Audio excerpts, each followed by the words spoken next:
Welcome to our channel. Selama setahun terakhir, sejumlah negara di dunia mulai menjauh dari perdagangan dengan dolar Amerika Serikat sebagai hasil dari kebijakan perang ekonomi yang dilancarkan oleh Washington. Bahkan pada tanggal 29 Maret kemarin, China dan Brasil memutuskan akan menggunakan mata uang sendiri dalam perdagangan. Artinya, dolar Amerika Serikat tidak lagi berlaku dalam transaksi mereka ke depannya.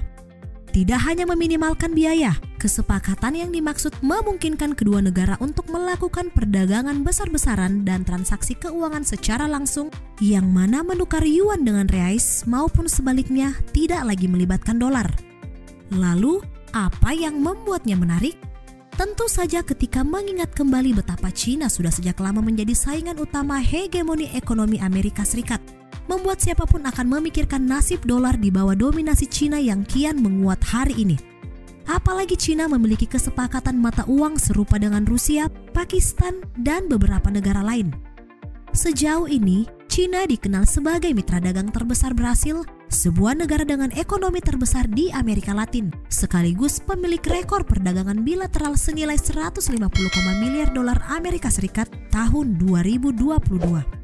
Dari beberapa fakta barusan, benarkah dominasi dolar Amerika Serikat akan segera selesai di tangan China?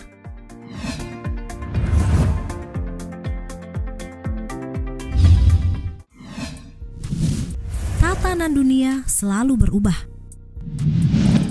Bukan rahasia lagi bahwasanya tatanan dunia akan selalu berubah dari waktu ke waktu, tak terkecuali dinamika antara ekonomi terkemuka dan ekonomi yang meningkat. Sebagai contoh, sebelum tahun 1945, mata uang cadangan masih dipegang oleh pound Inggris. Hal ini bahkan berlangsung selama 105 tahun sebelum diambil alih oleh dolar Amerika Serikat. Ketika Perang Dunia I meletus tahun 1914, ekonomi Amerika pada dasarnya sudah termasuk besar. Hanya saja, perdagangan internasional masih berpusat di Inggris, sehingga untuk bertransaksi masih menggunakan mata uang pound sterling. Pada periode tersebut, kebanyakan negara berupaya menstabilkan mata uang mereka dengan menggunakan emas sebagai alat transaksi termasuk Inggris. Namun, karena perang dan negara-negara butuh biaya untuk membayar militer mereka, akhirnya penggunaan emas ditangguhkan dan beralih ke penggunaan uang kertas. Dengan begitu, dapat dipahami bahwa mata uang cadangan belum tentu bisa bertahan selamanya dan tidak menutup kemungkinan perubahan terjadi setiap 100 tahun dalam transisi yang berlangsung antara 10 dan 20 tahun.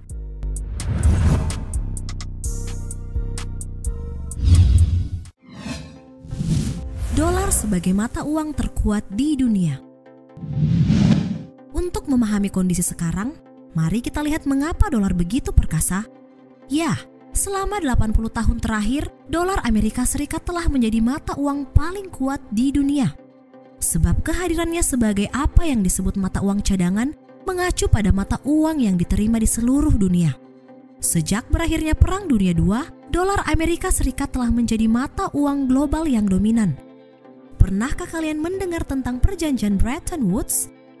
Disepakati pada tahun 1944 oleh negara-negara sekutu, kesepakatan ini mau tak mau tetap dianggap punya pengaruh besar atas dolar.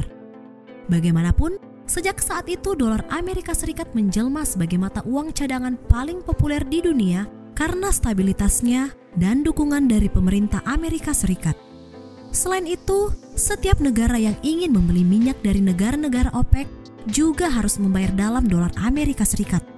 Tak ayal, permintaan mata uang ini makin meningkat diikuti keuntungan yang menyertai Amerika Serikat. Namun sesuatu terjadi pada tahun 1971 di mana Amerika Serikat mengalami defisit anggaran yang besar karena meningkatnya pengeluaran untuk perang Vietnam dan kebijakan sosial. Karena dolar Amerika Serikat masih dianggap sebagai mata uang cadangan dunia, pemerintah Amerika Serikat mencetak dolar yang lebih banyak untuk membayar hutangnya. Hal ini menyebabkan inflasi dan membuat negara-negara yang memiliki cadangan dolar Amerika Serikat merasa khawatir akan kestabilan nilai tukar dolar Amerika Serikat. Pada akhirnya, sistem Bretton Woods tadi dihapuskan pada tahun 1973 dan negara-negara diizinkan untuk mengembangkan nilai tukar mata uangnya terhadap dolar Amerika Serikat. Hal ini membuat dolar Amerika Serikat tidak lagi memiliki kurs tetap dan perdagangan antar negara menjadi lebih fleksibel. Namun meskipun tidak lagi terikat dengan kurs tetap, dolar Amerika Serikat tetap menjadi mata uang yang dominan di pasar global. Tapi, akankah sesuatu akan terjadi setelah itu?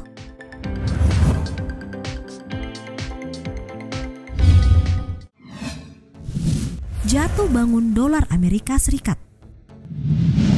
Apakah kalian termasuk salah satu yang meramaikan kejatuhan dolar Amerika Serikat? Sebelumnya, kita telah melihat bagaimana dolar tumbuh dan menguat, lalu pada akhirnya berhasil menggantikan pound sterling. Tapi setelah itu, penting untuk dipahami bahwa posisi dolar pun mengalami naik turun. Berdasarkan data Dana Moneter Internasional atau IMF, dolar Amerika Serikat adalah mata uang paling populer di dunia dan sampai pada kuartal 4 2020 lalu. Bank sentral di dunia menyimpan cadangan mereka sebanyak 59% dalam dolar Amerika Serikat. Meski banyak pihak percaya dolar Amerika Serikat adalah mata uang terkuat di dunia, mata uang ini nyatanya menduduki posisi ke-10 sebagai mata uang terkuat di dunia menurut CMC Market. CMC Market menyebut dinar Kuwait adalah mata uang terkuat di dunia dengan pound sterling Inggris dan euro menempati posisi ke-5 dan ke-8. Meski demikian, pada September 2022 kemarin, dolar Amerika Serikat mencapai titik terkuat selama 2 dekade jika dibandingkan dengan mata uang utama lainnya. Itu artinya, membeli dolar Amerika Serikat akan jauh lebih mahal dan dolar Amerika Serikat dapat membeli mata uang lainnya dalam jumlah lebih banyak seperti pound sterling, euro, atau yen.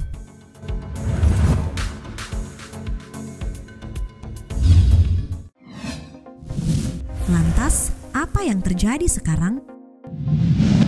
China dan Brasil telah mencapai kesepakatan untuk berdagang dalam mata uang mereka sendiri. Tapi, perlu diingat bahwa ini bukan pertama kalinya. Selain China, negara-negara seperti Rusia dan Iran sedang mencoba memperluas penggunaan mata uang mereka dalam perdagangan internasional dan meluncurkan alternatif baru untuk sistem keuangan yang didominasi oleh dolar Amerika Serikat. Sebagaimana diketahui, penurunan dominasi dolar juga dipengaruhi oleh peningkatan utang Amerika Serikat dan kebijakan moneter Federal Reserve yang dapat memicu inflasi. Untuk selanjutnya, diperkuat politik dan ekonomi global. Ketika China hadir dengan program One Belt One Road-nya untuk memperbesar peluang yuan, maka Iran berusaha bangkit dengan rial setelah sanksi yang diberikan Amerika. Selain itu, beberapa negara lain juga sedang mencari alternatif untuk dolar. Sebagaimana sejumlah negara Afrika yang telah menyatakan minat untuk menggunakan mata uang Afrika sendiri.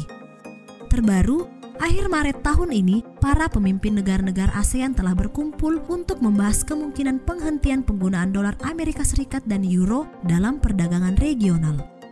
Hasilnya, seluruh negara anggota ASEAN sepakat untuk buang dolar Amerika Serikat, yaitu dengan melakukan kerjasama transaksi pembayaran lintas batas dengan menggunakan mata uang lokal atau disebut dengan local currency transaction. Jika benar tanda kehancuran telah muncul, bukan sesuatu yang mudah untuk menyingkirkan dolar Amerika Serikat.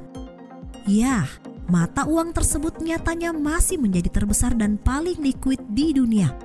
Selain itu, banyak perdagangan internasional masih dilakukan dalam dolar dan banyak negara masih memegang cadangan devisa dalam bentuk dolar.